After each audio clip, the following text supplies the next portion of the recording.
All right, welcome. And uh, I don't know what I would say and to, but it's been a long time since we've done a cast, and it wasn't still since last year we haven't done a cast, and we've been trying, and we were trying to get a Christmas one going, and me and Kyle, he had some time off, and we were gonna try to do a Spider-Man one, like a little spoiler cast, but that we had a storm where I was, and also uh, the application we were using was giving us a headache, just like today.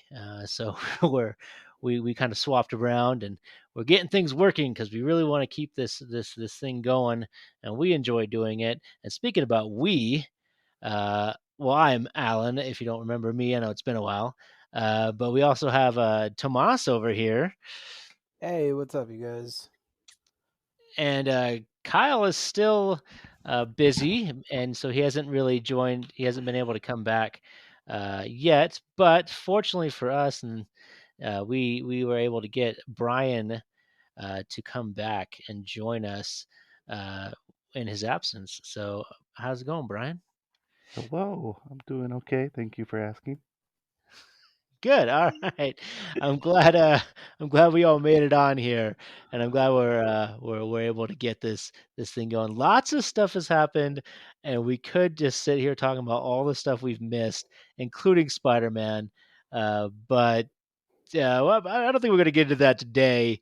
But we do definitely need to get a Spider-Man cast going at some point because that movie was amazing, and we got to talk a lot of spoilers on that one for I sure. saw, I still haven't seen it. Unfortunately, I got hit with COVID, and I am still trying to That's get over it. right. The I did not Spider forget about Verse that. is big, and if you've watched some of the Spider Verse, there's that Miles Morales. Is that the Miles one? Morales? Yeah, what about him? Yeah. I just think he's a cool Spider-Man. That's all. He's he's a cool Spider-Man. I agree, for sure. And I definitely want to get you guys' input on that movie eventually. But for now, I think we're going to talk about some more current stuff. But if you do want to hear us when we're in our little hiatuses and all over the place in our own lives, you can check us out on Twitter at nerd_BS.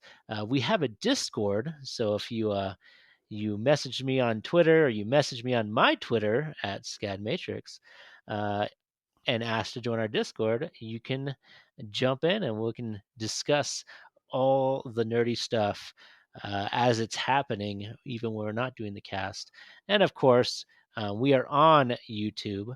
Uh, so, I mean, if you're in the comment section, you can always just let us know there if you want to get into our Discord, and we'll snag you up. But enough of that nonsense, uh, that fun stuff. We got our real fun stuff. The real reason why we like to come here is Scream, because we all love Scream. Scream is probably all of our favorite franchise. I think it's the reason we started this podcast because this Come movie was on, coming out. Oh, get is that too get heavy? yourself get yourself straight. Come on. Oh, Who doesn't love sorry. a serial killer or two? So, I saw Scream today. I actually went and saw it with my wife. We actually I'd only seen the first one a long time ago, and we had bought. They had a little collection of them, so we bought them. So I went through and watched them all with her. Um, this was many years ago, It was and like I we 1960, no, when I went and bought 1996. those Sorry. Blu-rays. Oh Yeah, no. no, it was Oh a long sorry. Yeah, time yeah. ago. I was talking about the first movie coming But out. I was I like, love them. really? They're great. They're great. They're like a serious satire. They each make fun of a different aspect of horror movies in some way, but not in like a scary movie, haha, funny way. It's more of like a tongue in cheek. It's like it's on the screen. It's a real, a who done it story, but there's always like this tongue in cheek of like we're kind of mocking uh, the other It movies, and this one in particular was mocking the reboots. So it's far too subtle for me. Far too subtle it's for me, to be honest with you. it is I pretty subtle, I will say, yeah, for sure. I enjoy a good scary movie. One, I got to draw the line somewhere, but I mean, That was good. That was good. This tongue in cheek, subtle. No, I'm good. No, But I saw the first screen at Pines. Bryan, who's eh, with us right now, it was fun. and I think that's the only one I ever saw.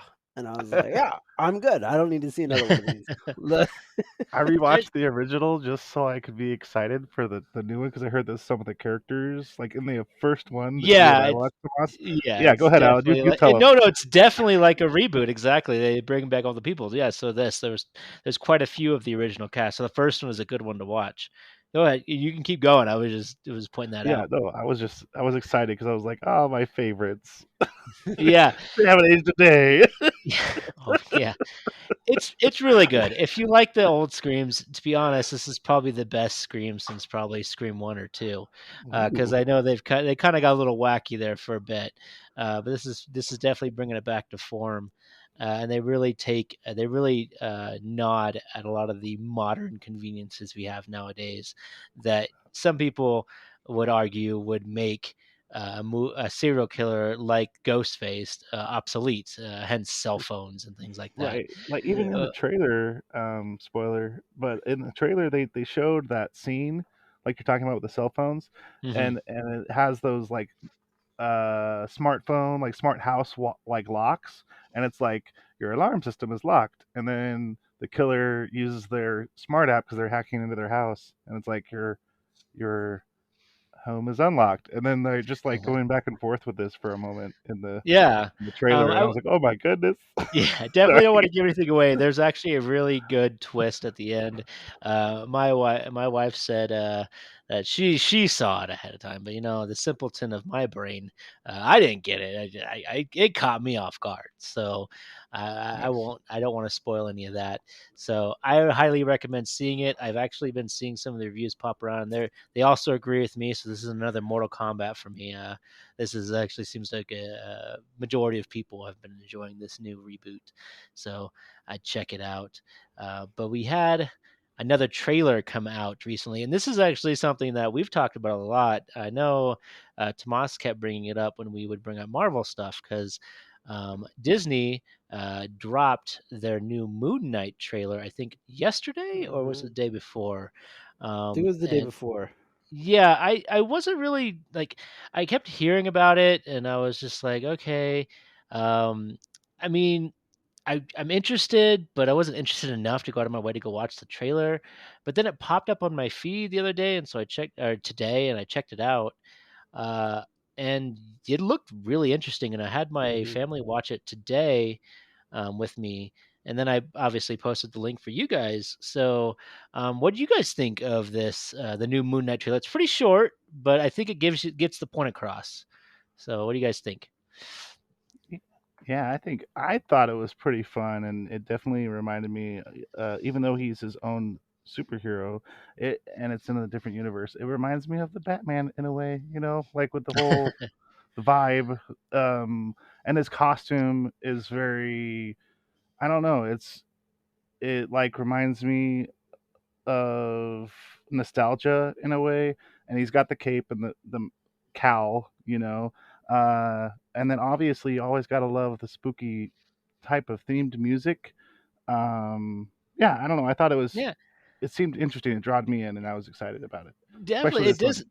It does Yeah, go feel ahead. very horror like. They Mhm. very much pushed like a horror looking trailer. That's kind of vibe I got from it. I don't know much about Moon Well, I Knight, mean, but that's Moon Knight is part of the Midnight Suns, though, so you should get that horror vibe from him. You should get that dealing with monsters in the night type of feel from him. Like he is someone who deals with spectral type problems.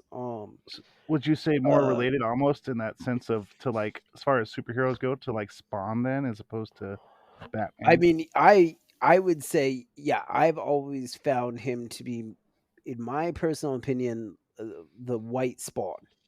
There you go. Uh, I like that. Kind of like more like he's a. Go ahead. he's brutal. His clothing responds to him. Uh, Yeah, that's what he's I actually was gonna bring that up, and I'm glad you brought it up because you're more of the Spawn guy. But I was gonna say, I did get a Spawn vibe from like when he was Yeah. forming the costume around him and stuff. It got like like it's obviously a different beast, but like the Mm. suit seems like alive or something. Yeah. Well, So it because kind of gets that symbiote style. definitely it depends. It depends on how they're going to write this. You know, a lot of the Marvel comics, a lot of the Marvel Cinematic Universe is slightly different from the comics. Others of them are maybe a little more spot on. Um, so I'm curious to see what they're trying to do with Moon Knight. But from the Moon Knight, I remember he's essentially possessed, and the whole idea of a man of two minds is very real. Yeah, Like, he's like schizophrenic, right, or something like yeah, that. He's like like a split personality. yeah, kind of.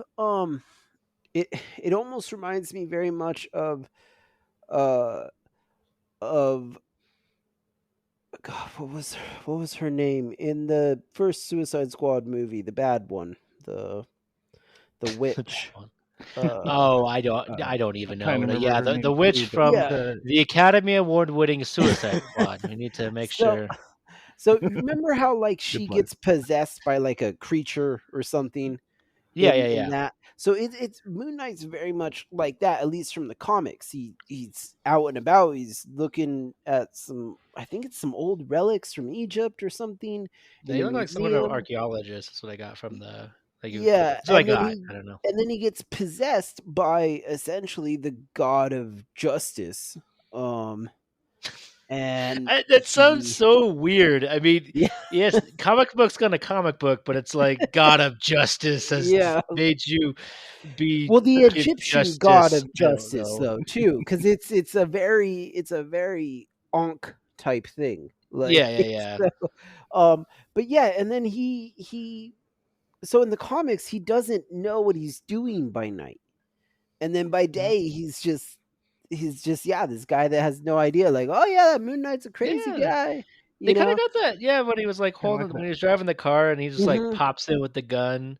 Yeah, Yeah, I got that where he's, like, coming in and out. yeah, What'd you have and to I say to Brian? You said Oh, something I there? was like kind of like that inner, besides the whole God blessing him with, or the God of justice blessing him with this ability, it kind of reminds me of more of like a primordial like draw from, like, if you were to say, like, as far as supernatural goes, like werewolves, right? Like people yeah, who are supposed to be bit by the werewolf, they don't fully remember what happens when they transform, and then when they transform back, there's like that haze or the yeah. blurriness of what they did. Okay, alright, Yeah. interesting. So I'm curious, but here's where I'm concerned, right? Is and I will talk a little bit more about this in my soapbox.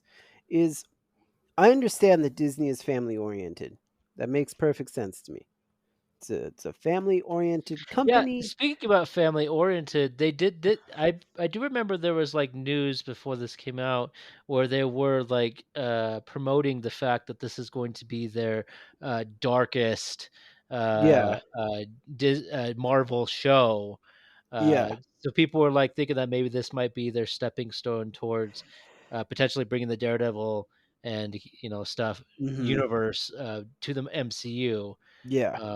So I don't know if that's And what you're I getting at. and I really hope that's what ends up happening because the Moon Knight comics that I read, uh yeah, he's an avatar for justice. He doesn't really have any moral qualms. He is a beast, to give it light terms. Interesting. um Okay. he, he the normal human side of him, I don't know how they're going to betray it, but yeah, the normal human side of him is of course human, but when he's in this avatar state, he is really this avatar for justice, very much like the Ghost Rider, you know. Ah, um okay, okay, okay.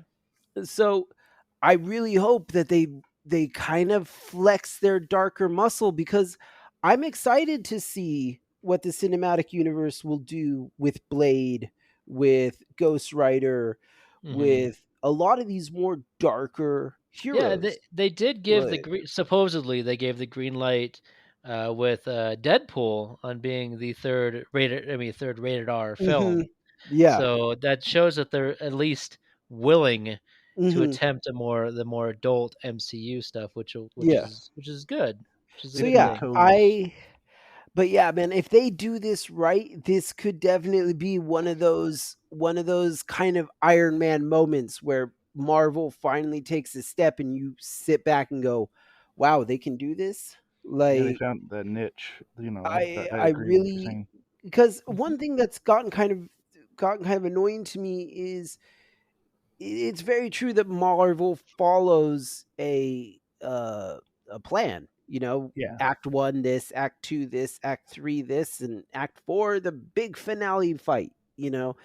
And it's gotten kind of to the point where I was watching Hawkeye and they did the big finale fight at the end and with the stupid jumpsuit mafia, and I was just like, this is kind of childish. Yeah, I Like, feel terrible that it, we didn't talk about Hawkeye because I actually yeah, love Hawkeye. But I think I liked Hawkeye a lot of it, but that ending fight, I just felt like, why are we doing this? I Like, think maybe they're we'll have trying to to do it. lead it to something bigger. Like yeah, I felt honestly, even though it was more of a backdrop, I felt like the fight with uh Fist Fisk, or Kingpin, yeah, was yeah. more important than obviously that fight. Like, yeah, it was important for the characters to develop and grow, and that's kind of what they were using that fight for.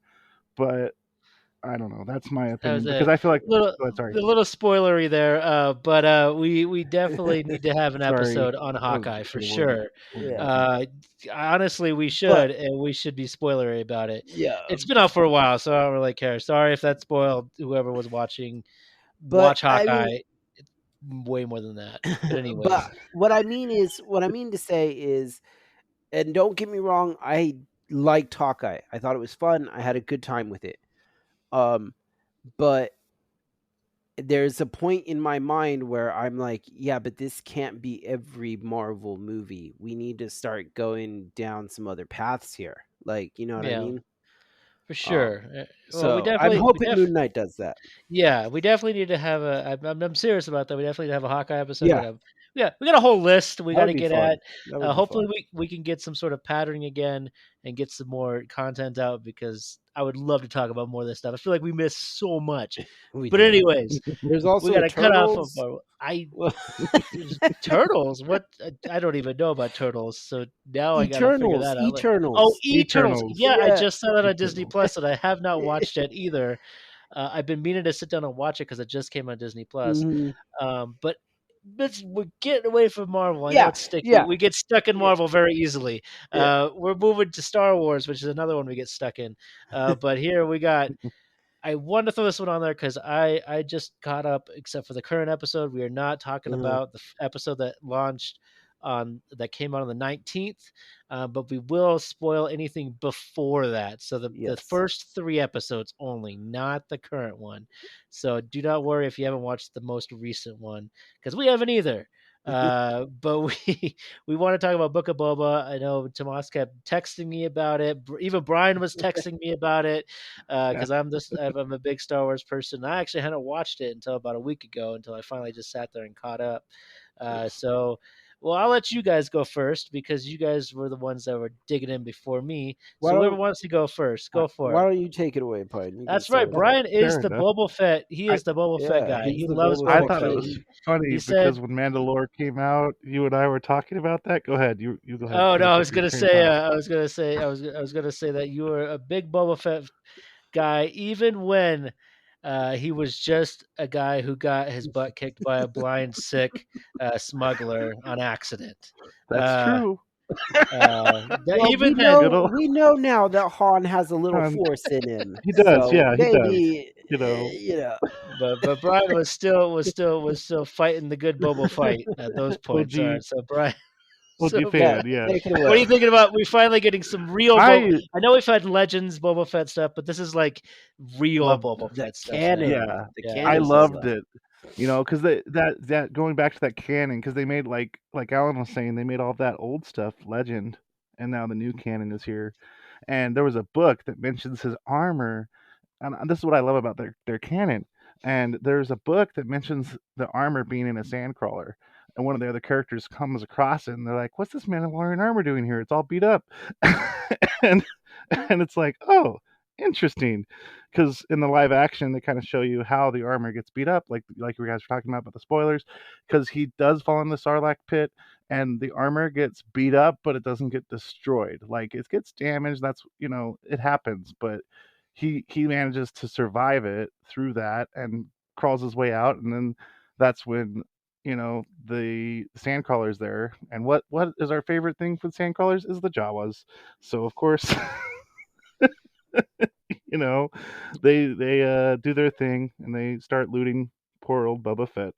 And my favorite appearance comes in right after that scene, which is with the uh, Tusken Raiders, right? And I think that Mhm. the Mandalorian does dip on that too a little bit, right? With Tusken Raider life and like the what's the word I'm looking for? Like the origins or the almost like the historical findings of the people of that land, right? And so it's kind of neat because he learns from them and becomes like it reminds me of another tribe, right? So like he has the Mandalorians that he loves and has grown up with his whole life, and that's all he almost knows is like similar to in the Mandalore, who was raised with a different group of Mandalorians. He wasn't able to have that life. He had his father who helped him, um, and that's all he knew from the Mandalorians was his dad. And he kind of goes about his bounty hunting life and is in this canon, finding that connection to these people You keep saying because of the canon, and I'm native tribe. thinking that he was that he would get into cannons and like he was in the circus and like they would shoot him out of My the bad. cannon. I guess I That's didn't just my understand so brain much. keeps going. I know what you're talking about. But that's where I keep throwing is that I should it say was a in. long life of being the cannon guy in the circus, and it was really That's great. sorry. Keep going, So, Brian. I'm sorry. no, you're good. So, in Boba Fett, I'll refer to it as that moving forward.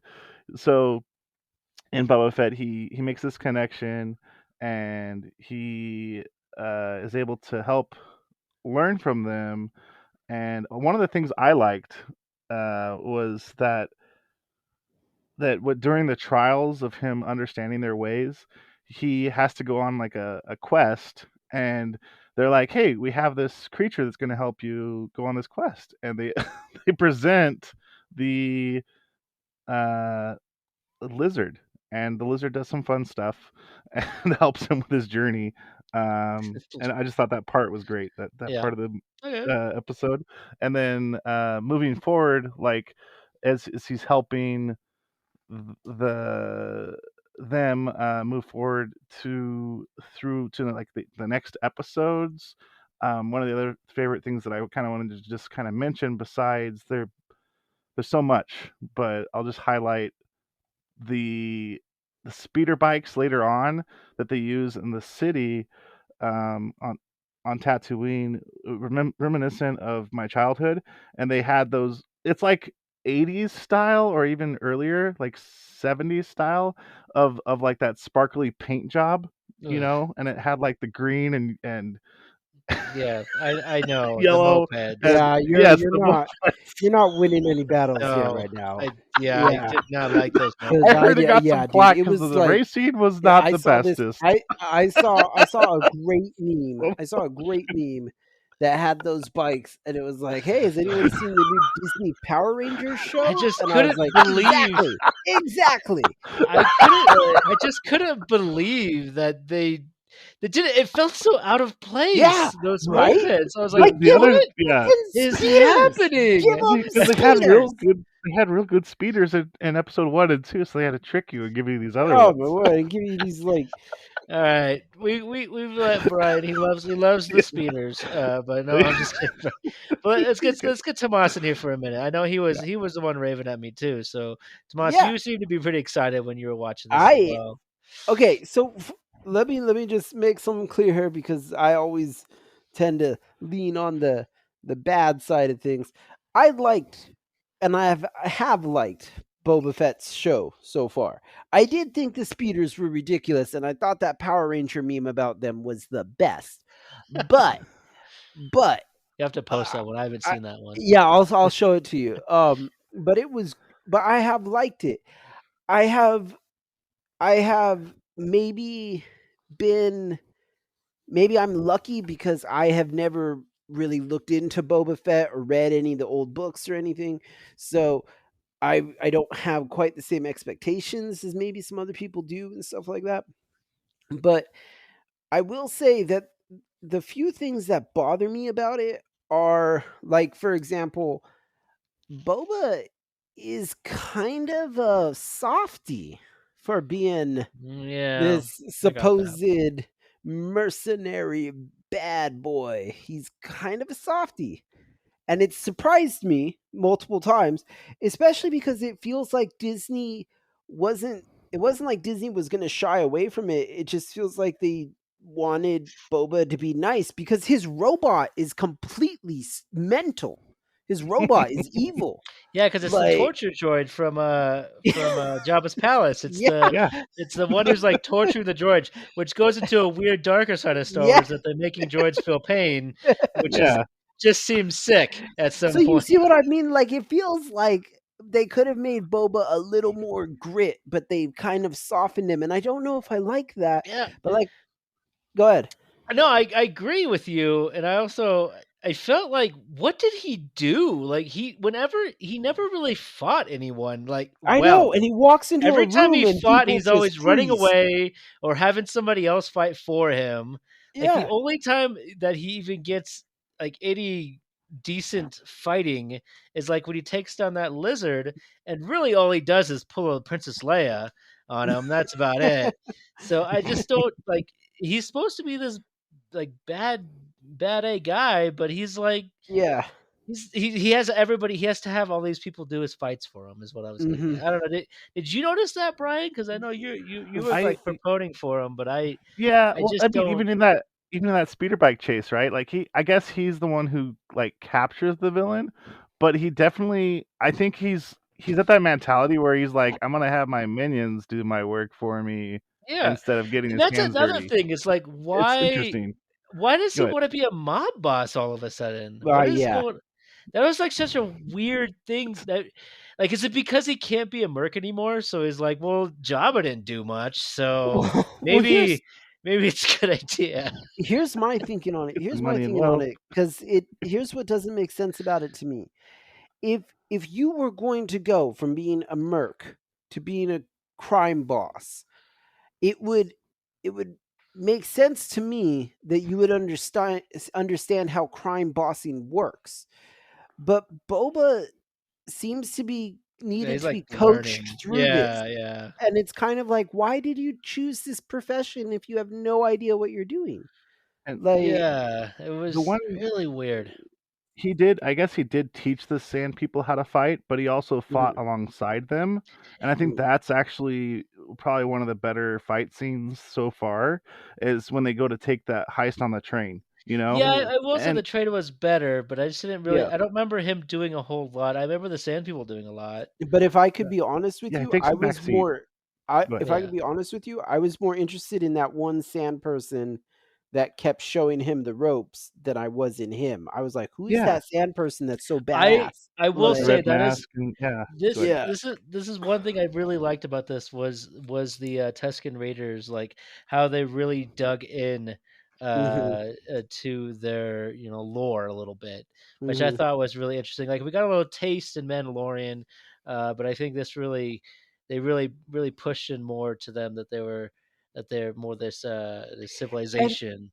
And Uh, I like that though. That was one of the things that I Yeah. loved about Clone Wars is when we got to go to all these hmm different planets and see all these different people and how they lived.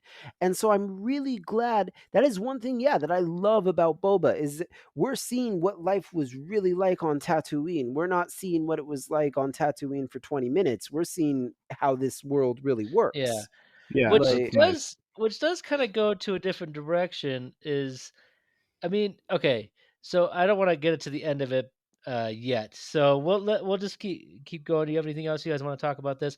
I did like that Black Kerosene, and I wanted to kinda yeah. bring that up, mainly because he's actually a character from Doctor Aphra, who was a comic series, and so it's Mhm. kinda cool that they brought somebody from the comic series, to the show, which was interesting. I really enjoyed that. I I really wish I loved when he fought, but I really wish there was a bit more. And it mhm, was kind of weird. I mean, I guess at the end he kind of leaves. I was kind of hoping he would stick around a bit mhm. more, but when he just kind of took off, whatever. Yeah, Yeah, he was definitely a highlight for me because I really like him as a character in the comic. I really enjoyed the whole thing with the Rancor. I thought that was kind of Yeah, the cool. Rancor Oh, was that was really great. cool. Um, Yeah.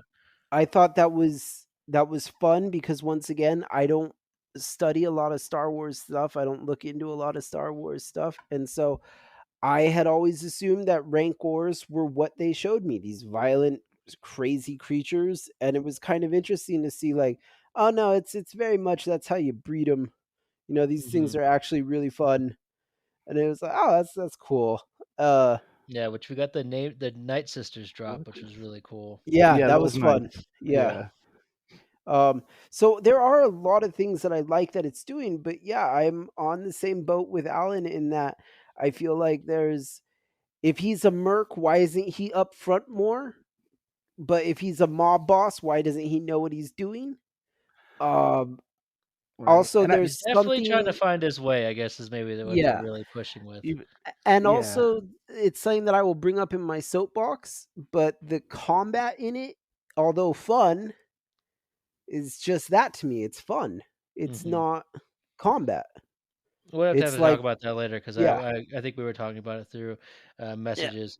Bryan, do you have anything else you want to talk about Boba Fett? You have anything else here? It's like Um itching on you. I guess yeah, I mean it's not canon currently because they've changed a lot, but in the legends he actually goes as far, and I won't mention all the spoilers, but he goes as far as to train a person in the Jedi ways, like to help combat a Sith. And I think it's really cool that he's able to do that, and I think that they're trying to like represent that into his current state of the Boba Fett that we're seeing Mhm, now. Like he's trying to learn and grow and develop, and he's mhm. getting these different people from these different cultures under him, and Do he's you building do you get towards that something good. vibe? Do you get that vibe of the Legends Boba Fett? Like, is this that same? Does It this feel like the same Boba Fett, or does this feel like a Yeah, different that's a Boba good Fett? question. there's similarities, but there's differences too, and I guess it's the best way to describe it is like Luke is totally different in the extended legends, but I thought they did a good job trying to change him the way they did. Was I happy with all the changes? Not necessarily, because there's a lot of things that happened in the legends that didn't happen in, you know, I know but I it's know when interesting. people like say the Legends stuff because they're always like, oh, but it's so much better than the Legends. Legends got It's really different in the legends. wacky and It really does. weird too. Like It there was does. a lot of Legends, and yes, Yeah. there's bits of it that are good, but there's a Yeah. lot of bad, and I think a lot of people ignore all the bad and weird Mhm. stuff and Yeah. tend to It's like pick that. out the couple things that were really good. Yeah. Yeah. So it's you always got your pros and cons, and I'm happy with what they're doing, and so I guess to simple answer your question is I'm enjoying where they're taking Boba Fett, and I'm Mhm. hoping that he'll, you know, keep going down this road, but becoming maybe like you guys said, he's trying to find himself, and so I'm hoping he'll truly like become a one way or the other he'll become who he's meant to be. Yeah, If I can just say one more thing about the Boba yeah. Fett, and maybe Pine can give me a good insight into this. I I was always under the impression, and maybe this is just because of Clone Wars, that Boba Fett does not have any love for the Jedi. So I'm actually kind of curious once again why he's being a mob boss and not just continuing to be a merc. Because he was That's good at taking down Jedi if Legends, if I remember, if Legends were to be believed, like he knew how to do it. We saw him fight Obi-Wan. Like, well, no, that was the dad. Never mind. But I mean, at least some of the same trainings there. So yeah, so I and was just so I go was ahead. just really curious. What is it with the Huts? Why is he with the Huts? Why does he want to be a Hut? Well, if you look at it from that point of view, it's more like he's trying to change the culture, in my opinion. And he's coming into this culture that has been broken for years, and he's thinking, "Hey, I can be in power here, and I can change the way things are done." Like he's tired of seeing people get taken advantage of, maybe in that sense, like that good-heartedness in him, because everyone has a good side or a bad side, and I feel like there's always, like we're born. Anyway, that's the total other thing. But like as far as the Right. character development goes, jumping into this character as Boba Fett, I feel like he has some goodness in him, and he's trying to like hold on to that and allow it to help him be a better version of himself, and help these other people as he does that.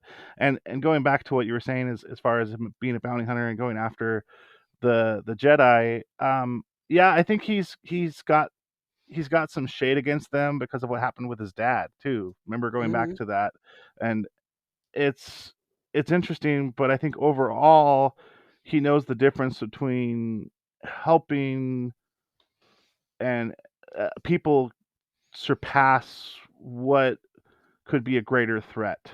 And so I think that's where he's trying to go with this, in my opinion, is help Tatooine itself Well, become different than what it was. yeah, we'll definitely Mm. have to see if that takes place. But I did have Mhm. one final question for you both, and one thing that's kind of not bothering me, but uh, piquing my curiosity to see where it's going to take this, because I don't know if we're getting a second season of Book of Boba Fett. I don't know if this is supposed to be a continual show, or if it's going to be like a pocket window and then move on. From what I've understood, what I'm guessing is if everything else, basically they'll just do it until it doesn't work anymore, is Yeah, how they're until it gonna doesn't make do it. money. Yeah, essentially. So, but if he's being a mob boss on this planet, how do you guys feel? Um, and it goes back to all Star Wars content, excluding a couple Ewok things. But every bit of Star Wars content, the main characters end up traveling from planet to planet. This one is seeming like it's going to be focused entirely on And Tatooine. Tatooine. So, how do you feel about a Star Wars show that's on one planet? So me personally, uh that's actually one of the things I've been enjoying about Boba is that I've been able to really understand what Tatooine's culture is. And I would actually love it if Star Wars would do a little more stuff like that. Like, hey, let's go to where I don't know what the planet was that the Wookiees are from, but like, hey, let's go to the Kashyyyk. Wookiee Kashyyyk. planet. Yeah, Wookiee died. Kashyyyk. Let's go to Kashyyyk and see what this was like. Let's go to I mean, we kind of did a little bit of long time stuff with Naboo in the first 3, but I kind of want some long term like this is the life here. Like Okay, so you like the idea of I like being it. rooted I've been on in enjoying one it. place. Okay, all right. What Yeah. about you, Brian? I like it too, and I think they could dive into it, like Tomas is saying, for quite a while, and then if that's when, like, hey, the show seems like we've done enough here at this location, then they can take it to another location and dive deeper on that planet or So he could that place. franchise his Y- Yeah, his and mob bossery. yeah, or I don't know. he, I don't know. for some reason he moves forward, and you could tie it into Or the. Go ahead. We could have or different it's suits proven every that he gets season. failed. Yeah, he like fails at it, and then he has to like pack up and Yeah. move on. And then the Huts are chasing him. Yeah, that now that is Oh, more interesting to me. If I actually don't like it personally because I like Star Wars. I like the moving. I like the Mm. traveling. I like seeing different planets, and I like space combat and things like that. And Ah. if we're just rooted all on Tatooine, love Tatooine.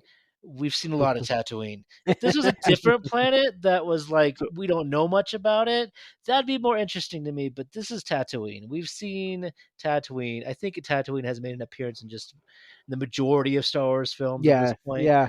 Yeah. It's we kind of know a bit about it, and not to mention all the time we've seen Tatooine in other other aspects, other shows and things like that. So I'd rather them move on. So I'll just be a little different from you guys. I am enjoying it. I'm curious to see where it goes, but yeah. there's Book of Boba Fett. I think we all agree on go watch it. It's a fun Yeah. show. I'd check it out. Yeah. Yeah, If definitely. you like Star Wars, watch it. All right, so we had a little bit of. We're gonna move on from these topics that we've been sticking in MCU and Star Wars a bit, but we're going to video games. We didn't really. We haven't talked about anything in a while, but video games we haven't talked about in a while, and something major just happened. Uh, I think I know I'm a PlayStation Nintendo person. Tomas, mainly PlayStation, little bit of Nintendo, and then Bryan over here is actually primarily an Xbox guy. So this is big news for you, Bryan. Ooh. Microsoft has gone out of its way to purchase Activision Blizzard slash King, actually, which a lot of people don't realize that Activision Oh. owns King, which is the company that mainly they're known for Candy Crush. So you might be getting Candy Good old Crush on Candy your Crush. Xbox, so I know you're pretty excited about that with I'm excited. anti-aliasing and everything on Candy Crush. So I'm sure that's going to be pretty amazing. Man, what hasn't Xbox bought now? But they have Yeah, Bethesda. so this is something that has been kicked up a lot. That people were saying that Sony they purchased companies, but they purchase smaller development Mhm. companies and kind of build them up. Mhm. Whereas Xbox has been going around just purchasing these huge, not Xbox, Microsoft, There you Big go. Microsoft, Daddy yeah. Microsoft has been going around purchasing these large. We got Bethesda, and then now we got this Activision deal, Activision. which is Yeah. huge. And I want to say there was one before that, but I can't. Oh yeah, Mojang was. I know Mojang happened before that too, which wasn't nearly as big. But just an idea for those who don't know of the games that they've acquired with this deal: Overwatch, Diablo Mhm. series, Call of Duty, the World of Warcraft, and Candy Crush, like I said, and StarCraft, Tony Hawk Pro Skater, uh, uh, Man. Sky, the Spyro the Dragon. There we go. Uh, and uh, what is the other one with the Bandicoot? Crash Bandicoot. Crash Bandicoot. Yeah, those are all just some of the big names that comes with this deal. So these all could potentially become, and most likely become Xbox exclusive. So not as business people, but as consumers, what do you guys feel about this? I feel like they shouldn't necessarily make all of them exclusive, especially like if you take account like Diablo is a good PC and PlayStation game. They should support those kind of games that would branch into the other platforms, in my opinion. Yeah. Yeah, but if I remember correctly, I believe Microsoft has pretty much come out and said that Bethesda is going to be exclusive now. Yeah. Ouch. Yes, they've already said that. So, At least Starlink is, and I think they even backtracked on Elder Scrolls, saying it's also going yeah. to be exclusive. So that's to me where it's starting to become frustrating, because I remember when I was in high school, that was one of the big things, was all the exclusives. Like Xbox had Halo and Sony had God of War, and so there was this exclusivity going on. But like Allyn said, no one was buying up these massive companies back then. And so now you have big companies, well, bigger companies buying big companies, and those bigger companies saying, "Yeah, now we've got enough people who will play it on our system, so why give it out to the rest?" Like, and it just, to me, it's, I don't know. I think exclusives are just getting too exclusive, I guess. Yeah, I see what you're saying. Um, and that's not it's not it's not fun in that sense because you're like, why wouldn't, in my opinion, like why they should share their experience with others, but I I guess they're feel like trying it to only force. earn them. I feel like it would only earn them more money too. I don't. Yeah, yeah. Go ahead, sorry. Now, I will say that number one, this is terrible for. I mean, I want to say terrible, but this is not really good for the PlayStation audience since a lot of these will be cut off, Mm, most likely from their console. But for the Xbox side of things, it's a really good the deal. Game Pass, the Game Pass, Yeah. imagine a lot of these games are going to be on Game Pass now. A lot And of the older titles of these games. That means a lot of these games will be available for that subscription service, which is Xbox is really trying to push. So that's another Mm, story entirely. With more accessibility, if you have either a PC or an Xbox. So, mm. I mean, would this type of deal entice you into getting an Xbox? I've been enticed into getting an Xbox since Game Pass, and now, yeah, this only kind of makes it sweeter. So I don't know. I don't know. I really don't, because I spent so much money on the PS5. Yeah, well, Like, the yeah, it's PS5's still going to have their own exclusives. Like yeah. PS5 has the best, I would argue some of the best exclusives in bulk. Granted, now with this purchase and the Bethesda purchase, there is going to Mm, be some, massive games that are be coming out exclusive to Xbox and PC. So that will be a dampering on things. But it's just, yeah, it's like, we'll see. When it happens, it happens. And yeah. maybe at that point, with how long it takes to make games, you probably could have, go spend $300 and get an S, or and just have the Game Pass and try whatever you want, or you can go out of your way and get the the X, Yeah, that's the actually a big good boy. point. I hadn't really yeah, thought save about that. save a little money and invest enough to get exactly what Alan's saying, enough to get the Yeah, and you can just have the both consoles, which is bonus. something Yeah. I've been more enticed to do as of late than I have in a long time. Hmm. But this is still, I think we all kind of agree, it's kind of a bad situation. It's a Yeah, Uh, sucky deal. yeah, it it's a really is. sucky Yeah, deal for consumers in general. It's a sucky deal.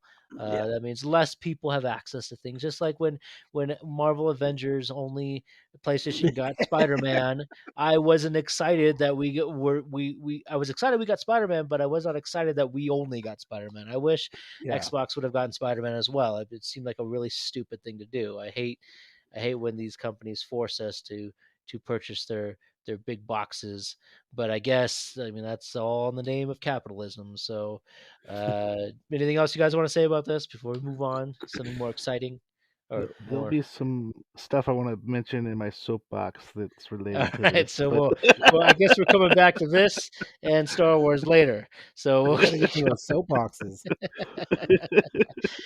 anyways, so Leaving to all these people in suspense. We need to get to these soapboxes. that's how we got it. You have to stick around to the end, I guess. there you go. Well, for those that don't know, I think we talked about a little bit before we stopped before, but Critical Role is something that at least myself and I think we all enjoy it in our different ways. Yeah, definitely. Um, uh, and D&D is also something we enjoy a lot. D&D. And so recently, um, uh, the Critical Role crew, specifically Matt Mercer and a couple of other people within Darrington Press, released the Tal'dorei Reborn Mm. campaign setting, So are we which going I to find out who's on that council? supposedly, I'm yes. excited. It's specifically said in the thing that they are in here. I read the intro and it said that All people have right. been asking about it, and apparently it is in this book. So you'll Ooh, find out who's in the council. Uh, I haven't read the entirety yet. I've read bits. Um, so I have this one, and I also have the Wildmount one. So I've been reading both of them. I could definitely see the quality in this one is much higher than the Wildmount, which kind of makes me go, well, I just want one of these for Wildmount then as For well, Wild Mountain now. because this is much more elaborate. Well, I don't know if it's much more elaborate, but it's definitely like twice the size of it, just in thickness alone. So there's got to be much more in here. But The art for it is really nice too. I've been it's the Tal'Dorei whew, one at least. I've been looking no, at the they're Tal'Dorei both art. really nice. yeah, I Mm, would argue that they're both equally good. The art, I would say there's more art in the Tal'Dorei, but that's I cool. will say the book itself is of a higher quality than the D&D book, just because the Mm, D&D books. I don't know if you guys have bought in D&D the actual physical books, but there's a lot of no, I weird haven't. little problems with them. Like even like I went to two stores to get this one because one of them there was like some weird cutting that they cut Huh. incorrectly on the interior, and this one even has a couple ink blotches that looks like the printing when they were doing it uh, Yeah. spilled or leaked. It's on the side and it's very small, so I'm glad that that's the only thing that's there. But it's frustrating. But whereas this Tal'dorei one seems like they put a lot more effort in keeping it as a pristine product. And So what you're go ahead. Nice.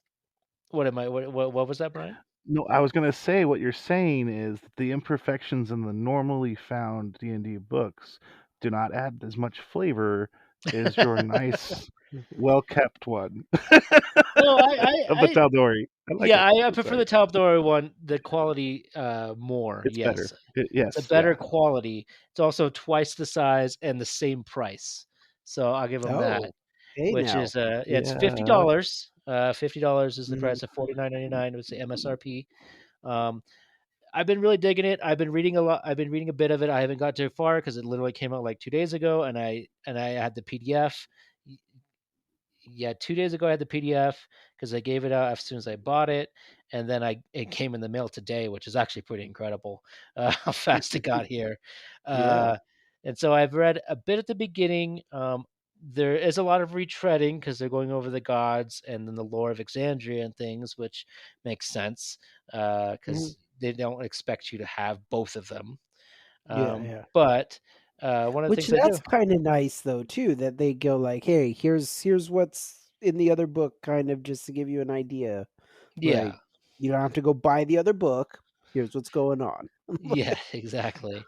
And so I did want to talk about just to have us have a little bit of conversation.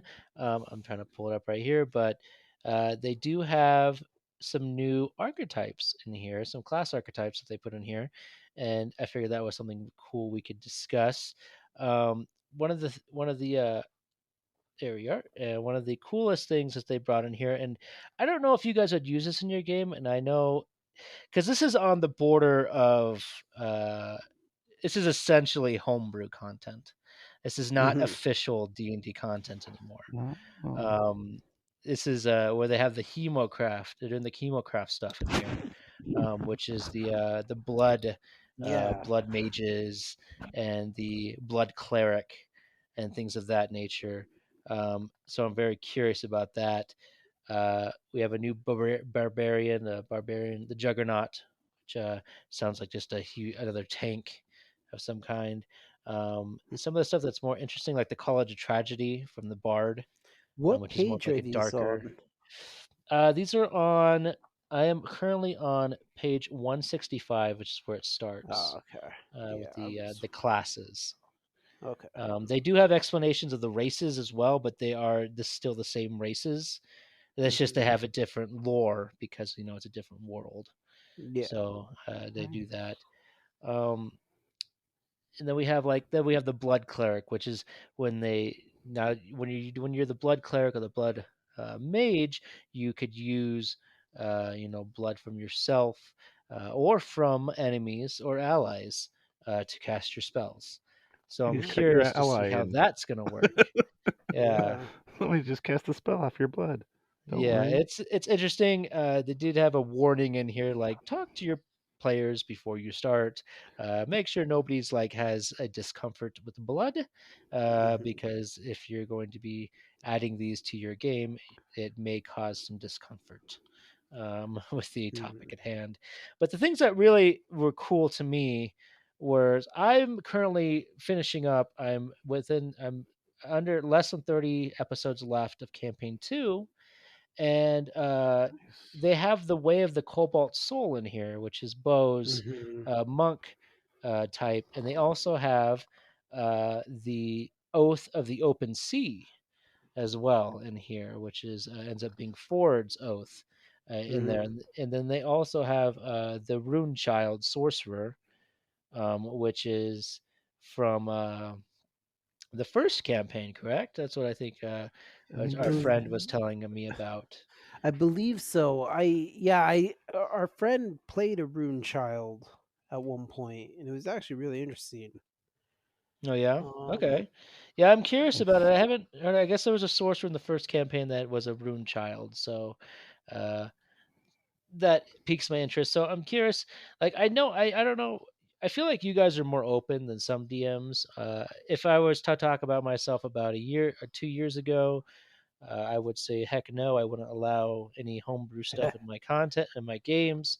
But I'm starting to lax more and more, and I'm actually starting to really learn Exandria because I'm planning on running an Exandria world Oh, that's more Oh, cool. more that'll be fun. permanently, and so I would add these. I would allow my players to play these classes in my campaign. But what do you guys feel about that? I know I kind of rambled on there a bit. I don't know if you Like see anything yourselves that you're in the book that you want to discuss.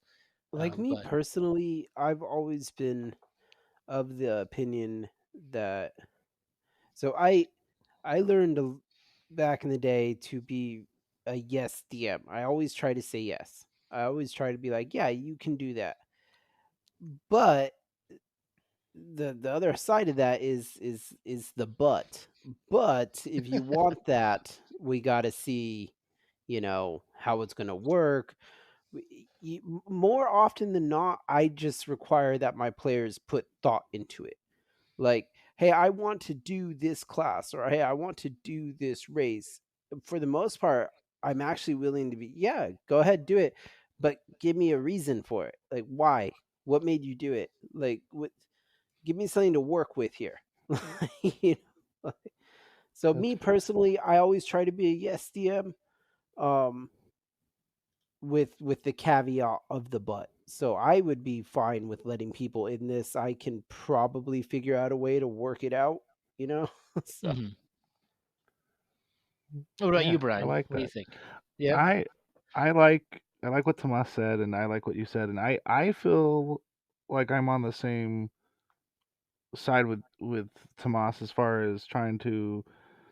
I think that's what it's about, right? We're here to create these or go off of these already pre-existing or magical worlds, and why would we want to hinder somebody from their own imagination of how they feel like their character should be, as long as it's within a specific guideline, right? Like, obviously you don't want to have things be broken in your campaign, but mhm. as long as you're, like, especially with these templates of having this homebrew, or even, it's funny, like, that's what's nice about D&D Beyond is they'll be talking and discussing about specific homebrewed items, and I think there was one on there that was talking about the spell that would take more than a day to cast, but it would basically, it was very out there, right? I guess, to try to shorten my concept on it, but yeah, as long as they're within reason, I think it's fine, and reason would be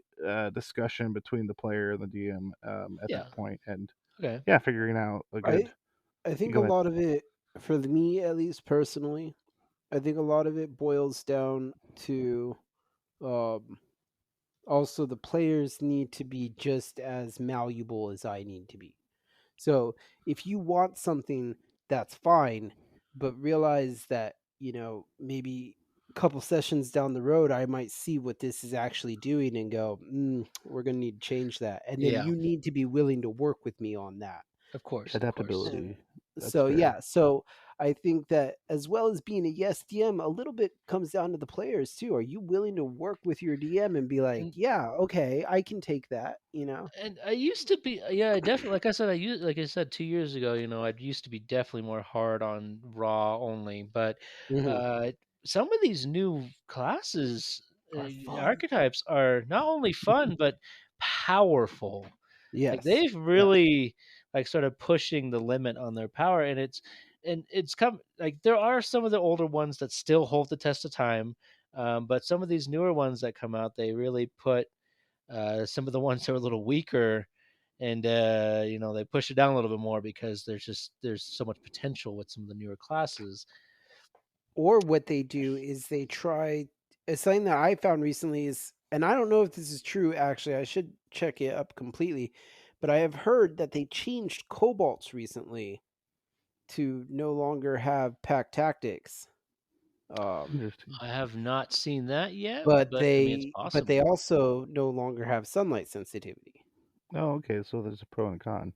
Yeah, so I've been seeing stuff like that too. And once again, I don't know if this is a homebrew thing that I saw. I didn't look that well into it, or if this is actually the way D&D has changed.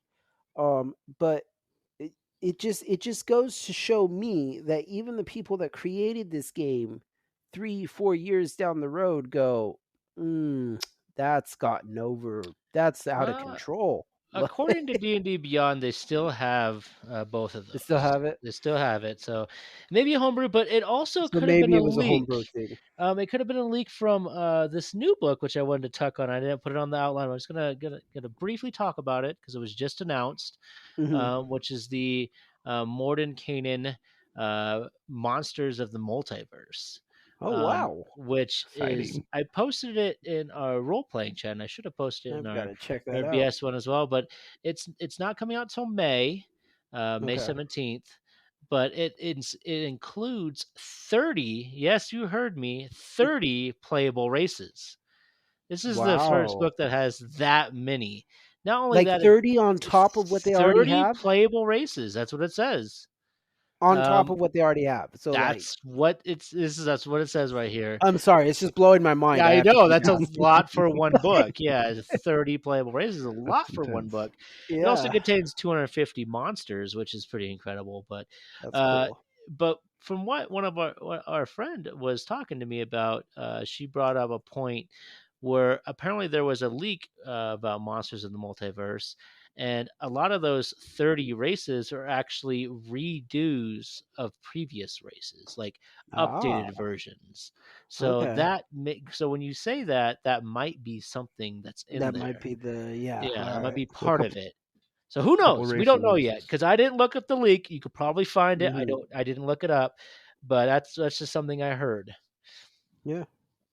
But still, I'm excited. I love this book. Yeah. I'm so excited to dig into it more.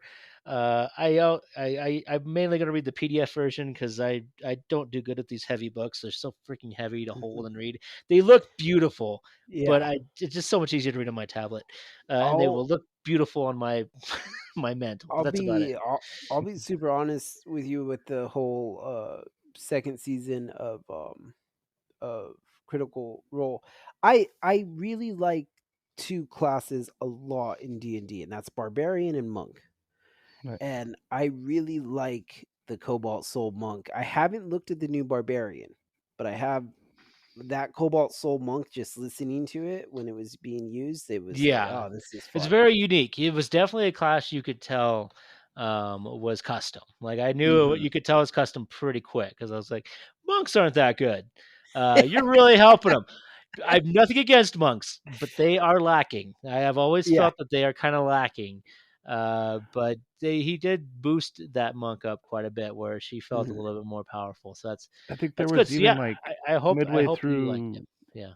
spoiler a little bit, but midway through the leveling of the character of of the Cobalt Soul, they get to that point where there's like a transition where they've adapted and they've learned and they can actually change part of their key features and abilities to help the future of that character. I thought that Yeah. was interesting. No, it Yeah. is. It's an interesting concept. I haven't read it. I don't know if it's different in here. I'm assuming it's something similar uh, for that concept. But yeah, it's really cool. I'm excited, and I'm excited to start playing. Yeah, we'll talk about that later. But yeah, so I'm excited. I love it, and we can move on to our soapboxes. I know we all have soapboxes today, and since well, we're gonna do it this way because Tomas's soapbox has to do with the furthest from the beginning of the episode with Boba Fett, I think. So Tomas, why don't you go first? All right. So my soapbox pretty quick, and maybe I will have people who disagree with me. Hopefully, I will have people who agree with me. But I am getting tired of bloodless combat. I I understand that we don't need to go, crazy gory here and rip people apart and stuff like that. But I it especially started to get to me in the book of Boba Fett. Uh You know, when they're getting shot, there's not even a blaster burn. It's just There they wasn't. fall back. Yeah. And there's a scene where they fight black, well man, I can't say his name. The black Wookiee. Kirstan, something like that. And he is stabbed twice by not a lightsaber, by a real blade. And I felt the scene was very unimpactful without the blood. I felt like it would have looked so much more uh impactful, so much more immersive if the black Wookiee got stabbed twice like that and then flung out his arm and some blood kind of comes off his fur and splatters the person. You don't need a lot. You just need a couple drops to make it real. Like it would have made the fight so much more on your edge. I watch these Star Wars fights and I am literally just reclined back like, "Oh, that's cool. That's awesome." Yeah, I didn't notice Like, it much in Mandalorian either, but I did notice it in Book of Boba Fett a lot. but there is And some blood in Mandalorian. I don't. I'm not even Not sure a that lot. Not a maybe there lot, is. but I just know because if you think about, for instance, Return of the Jedi and even Empire Strikes Back, and why it makes me think about it so much is because I think it's because you're in Jabba's palace, but there's actually quite a bit of like when arms get chopped off and things like that. There's blood even when they chop off the thug his arm, Walrus Man in the cantina. Even mm, though we all like to use the excuse, well, it's a lightsaber, so it cauterizes the wounds. yeah, Even when he yeah. did that, his arm is bleeding, like Yeah. in the movie. So it's like we know there's blood in this universe, and it just the main spot where I noticed it, and I don't know if it's the same one for you, but when they fought Karasan or the Wookiee, Mhm. there was a very violent looking fight, but it felt so weird because they were all Yeah. stabbing him and everything, and there was nothing. It was just a completely dry fight, and it just felt odd. And when if you notice in that fight too, when the Wookiee is like trying to, get away from them, he's hunched over and he's holding himself. Yeah, But then when he gets ready to fight, he just stands up fine again. There's no limp, and it's kind of it's so like, weird. yeah, it just felt like, oh, so was he actually hurt? Did they actually stab him? Does his fur block this? Like, what happened? Like, Yeah, and like he has no armor on too. He has like yeah, these little pads on his shoulders, and and so it just to me, to me, there's already very little stakes because I'm pretty sure that Boba Fett's gonna win. But then you take away the bloodless combat, and I'm just like, oh, there's you absolutely take the blood no away in the stakes. combat. Yeah, I got you. Yeah, Yeah, zero stakes. yeah, it Like, does definitely. There's very little stakes to begin with, like you said, but yeah, then when you take away any yeah, potential fear, yeah, uh, so exactly. and yeah, But blood's that's my uncomfortable, but whatever, soapbox. you know. So that All is my right, soapbox. Like I said, quick and easy.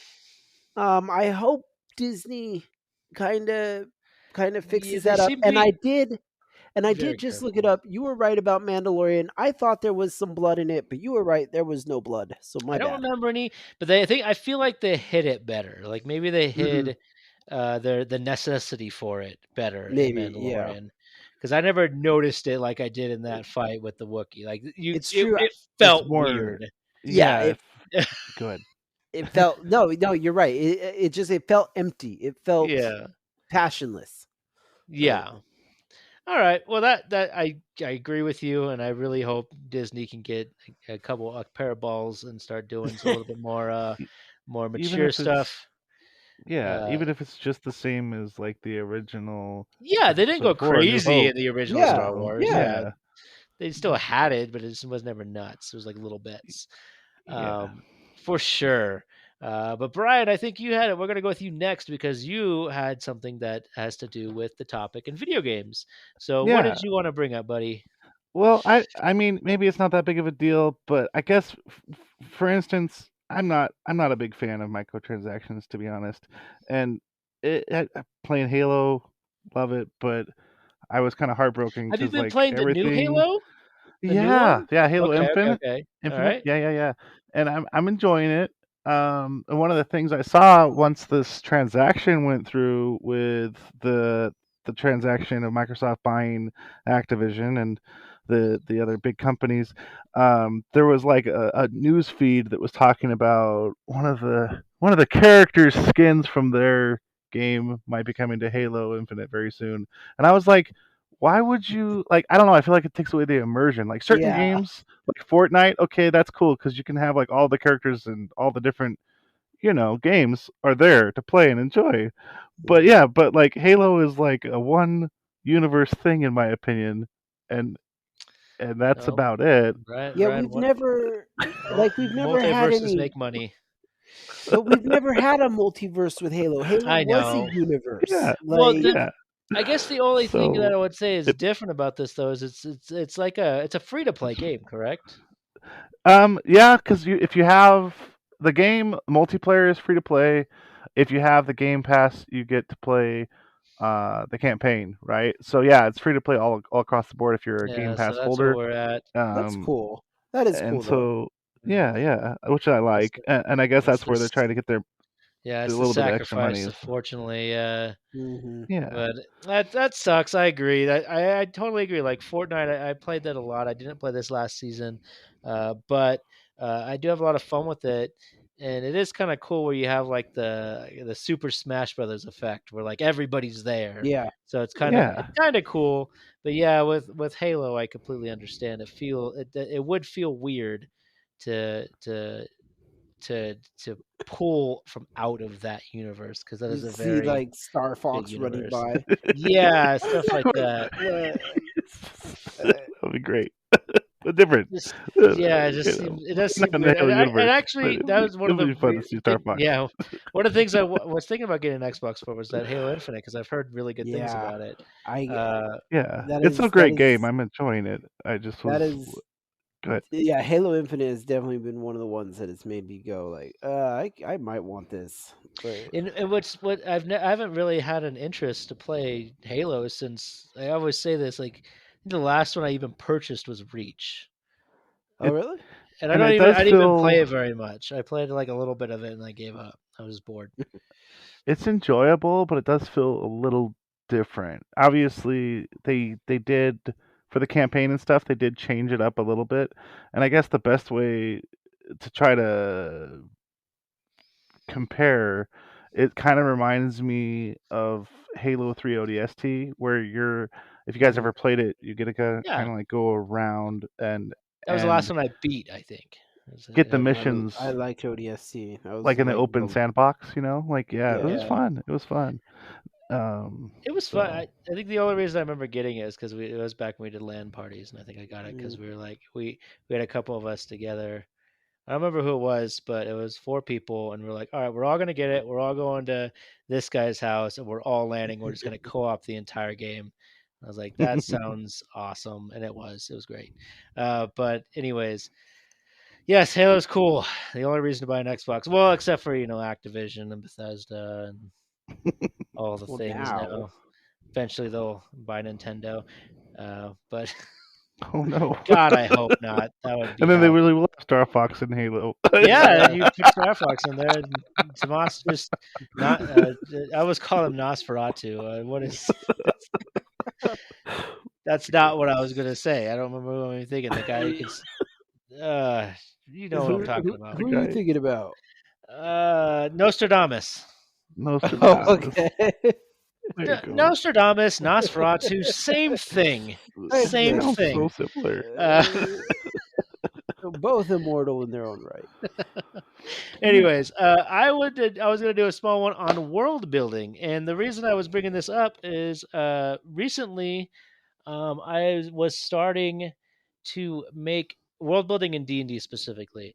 Recently, I was starting to make or set up a campaign for some family to get some games going, and I wanted them to be all in the same universe with different games.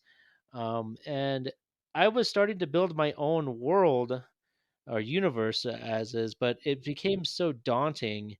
And for some reason, I started reading Wildmount, and then I started realizing that I could take, one of their worlds and just kind of mold it into myself.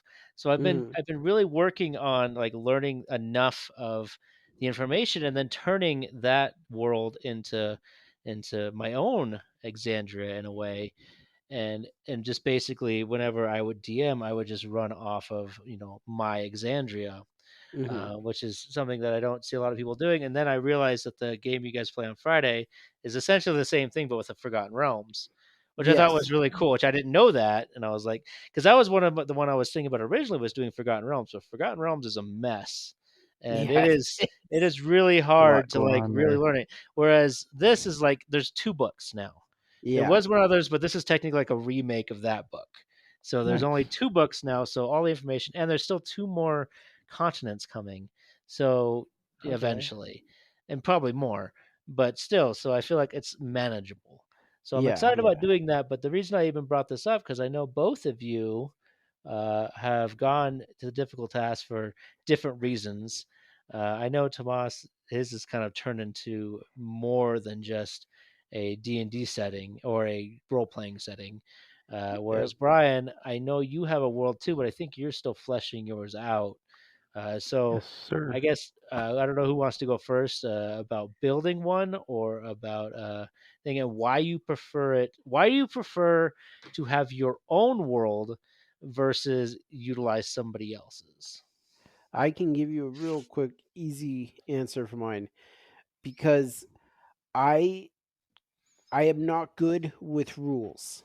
So when you give me a list of rules and I read them, and if I, for any reason, think that, oh, I don't like that rule, I instantly want to change and adapt the game to my ideas, to my settings. And so far I've been lucky enough that 5e has made that really easy. Mhm. Um so it's actually been really nice. But that is why I like it, because I enjoy the freedom of doing things that aren't necessarily by the rule book but still fit in the story. Counter, So why do you feel when you're using somebody else's world that you need to follow their world by the book? yeah, I that's a good question. Because that is something I held up on a lot when I was running Curse of Strahd. I was held up on that a lot. Was like, oh, I got to make sure everything works in the Forgotten Yeah. Realms, and that's where I got lost on the rabbit holes of like how the what the fuck this doesn't make sense. Like, where does this go? Where does this Entitled come from? Tone. Nothing makes sense because the Forgotten Realms is a mess. So it was really hard to figure out. So I was so happy it Yeah. was isolated. So I just did my own thing. But I tried to do as best I could. But afterwards, I kept like when I started reading this stuff, I was like, why do I feel like I have to follow this to the T? Like, Yeah. who's going to be grading me?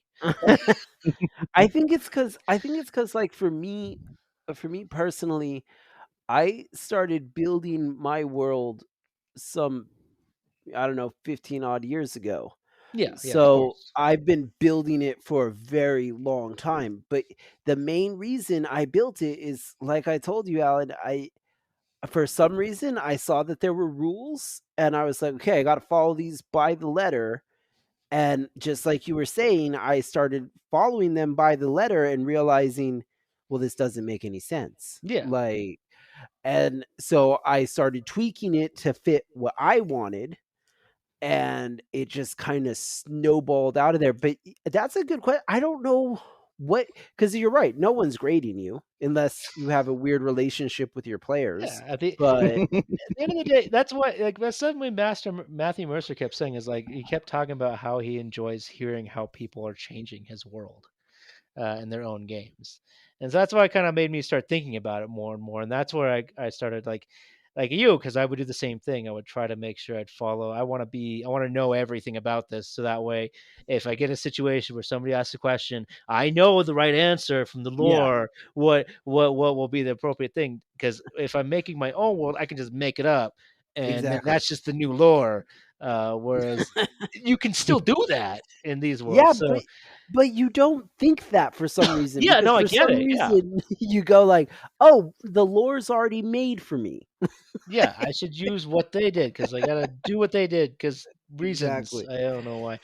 But Okay, that's so why I do it. So why yeah, I Pine? get I'm it. curious why Yeah, Pine. so I Pine, so why do you, because I know you've been building your world for quite a while. I know every time we talk and you want to run, you're running a module now, and you were yeah. actually, at one point, you were talking about folding the module into your world with some sort of interdimensional thing. Oh, I And am still. so, why don't you, okay, well, there you go. So I'm Yeah. curious to see I feel like. what you think Go about ahead. it. Sorry. No, no, Yeah. So you're up. world building for me is very interesting and intricate, kind of like that spider web, you know.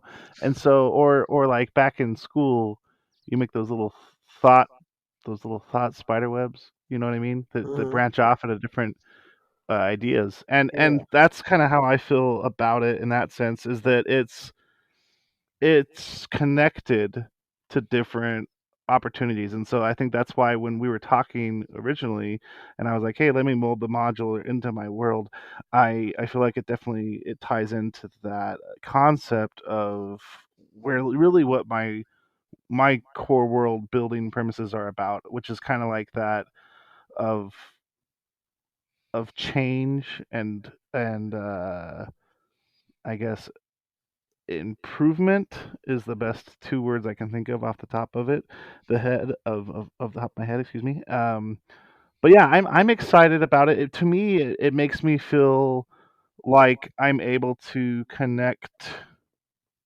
in a way because it's my own creation. And if I was running the modular, you're making it your own, just like you guys were talking about. Even with Matthew Mercer being excited because people are taking his campaign and kind of like changing it to their own settings of how they feel like they can apply. Um, yeah, I think that's it as well. And I know um, too, like it can make a great what's the word I'm looking for? I guess the best word I'm thinking of off the top of my head is it just makes a more in-depth, immersive story for the players and hopefully for myself because I am trying to actually sit down and answer those kind of questions. Not I'm not gonna be able to get to all of them, but instead of building it as like go and have you guys playing in the world, I would love to have a lot of it already set in place. And so I've been trying to set aside more time to sit down and ask myself So those I'm questions. And getting I've the, been reading through. Go ahead, yeah, sorry. I'm getting the sense of ownership vibe. You like I that guess that's it. at the Yeah, end of the that's day, in a it's nutshell. yours. This is your Yeah. creation. It's not somebody else's that you've altered. It's your creation. And that makes you Yeah. feel more comfortable about running it. Is that what I'm understanding? Yeah, yeah. And I think I can maybe imprint is a better word, myself into those other created worlds and try to say that that's my ownership of that. But in order to have my own world, I feel like It needs to be exactly yours. the. Okay, I understand. Yeah. All Yeah, right. that's Well, fair. I thank you for letting me know, you guys. I personally kind of Well, felt a why do little you bit of, do it? yeah, I Why do clearly you want felt to do it? Yeah. exactly. That's why I felt like the same way both of you guys is about the ownership and the roles. I understood both of those concepts to the point where when I was designing my own world, I started becoming overwhelmed, Hmm. mainly because I don't really like making these maps, and so I would try to make maps and then just add a bunch of cities on it, and then just start making each city my own thing at that point. But then I started reading and going through the explorer's guide, and that information's already done for you. Basically that's already, set up and in place. The roots are there, and now you just get to take the roots and create your own world on top of it, which is kind Yeah. of what I was trying to do anyways. I was just finding all the pieces separately. So I just kind of felt that it would be more fun, besides the fact that I also really enjoy, the reason why I know so much about Star Wars is just I love digging into lore and digging into that stuff, and so this is just giving me another excuse to do that, and then Cutting it utilize out. what I've learned in a hobby I really enjoy. So I just kind of all that stuff kind of connected, and now I'm really excited to start running uh, a wild mount. I'm actually going to do a wild mount campaign first, and then I'll be adding Tal'dorei as another content nearby continent that the players would have access to go to eventually when I feel prepared for it. But there's so much Mhm. stuff in Wildmount that they don't need to go until later, or even maybe a different campaign. Who knows? Yeah, But essentially, in the long run, I do plan on just running Exandria now, and that's that's no kind of fun. where I've landed on. And so I'm excited for it, and I am excited about reading it. And all this stuff is very, like I said, the lore is there, and I like how he writes it too. It's very, very laid out in a very easily digestible way. And so I've That's been really cool. digging it. It's awesome. And would you ever? Okay, so one question to end. Would All you right. ever consider making a campaign book? I have Ooh. considered it, yes. I actually even tried to start doing it back in the day. Oh, probably 10 years or so back. I tried to start doing it, and I got as far as the characters. And then I realized that there were some problems with the stats, and I went back. I went back and did it again. I went back and did it again.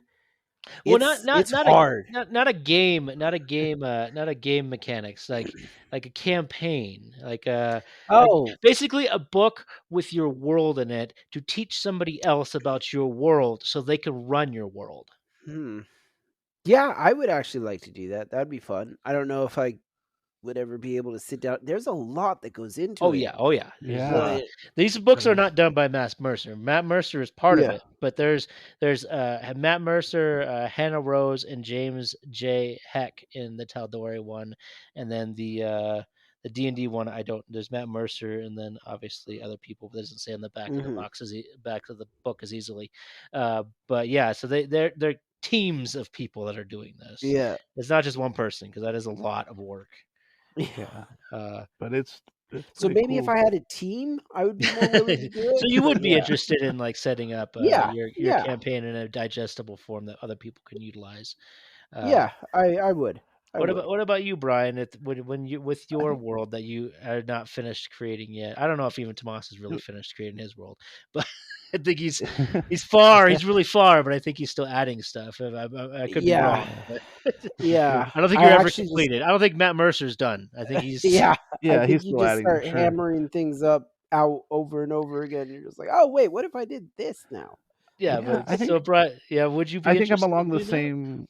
the same concept that Tomas was, is like that it would be a fun task to take on, but it definitely would be easier to have a team. And I think it goes back to being an entrepreneur and actually being a part of a team that did try to do something. And unfortunately, back then it didn't work out well, but I worked with a company called Erudite Entertainment, and it was a video game company. I worked with them for a few years, and it was kind of a fun project that we all came together. I was invited on when they only had a few people, and we kind of grew to at least 20 of us. But it was something that was really fun. Unfortunately, I didn't stay with them on that project, but I feel like it would be something, since it's kind of like invested me is it being my own world and my own creation, that I would want to see it through to the end and make sure that I gotta be able to accomplish that. Cool. All right. Well, I think that's it. We had a lot of discussions here about some cool things, and it was wonderful being back. Hopefully, Yeah. this will be out not too many days from when we recorded, but we'll see. And thank you for joining us and listening to us. We'll have to do this again a lot sooner than it has been taking us in the past. So until next time, see you later. Bye.